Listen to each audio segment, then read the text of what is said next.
First time একটা যুদ্ধের নাম ছিল, সেটা হচ্ছে খাসির মাংস বানানো। এর আগে আমি কোনো দিন বানাইনি, কারণ খাসির মাংসের দাম খুব প্রচুর। তো আমি বানালে যদি নষ্ট হয়ে যায়, ডিম পিম আলাদা, আবার কম দামে নষ্ট হয়ে যায় কোনো গায়ে লাগে না, খাসির মাংসের গায়ে লাগে।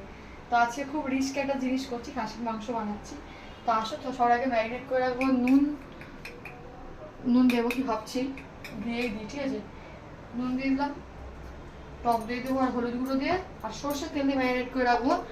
এইটা আমি শিখেছি আমার শাশুড়ির কাছ থেকে। আমার মায়ের হাতে কিন্তু মাটনটা খুব সুন্দর আমি হয়, আমার শাশুড়ির হাতে খুব সুন্দর, খুব সুন্দর এ হয়, সিদ্ধ হয়, তাই না? হ্যাঁ, তারপর দিদি শ্বশুরের হাতে। হ্যাঁ, বাবা একবারই খেয়েছিলাম বাবার হাতে, মানে দিদি শ্বশুরের হাতে, উফ মুখে লেগে আছে।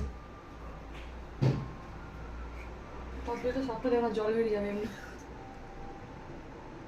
সবটাই দিদি, আমার মন কুচকুচ করবে। আরে খাবো তো আমরা দুইজন।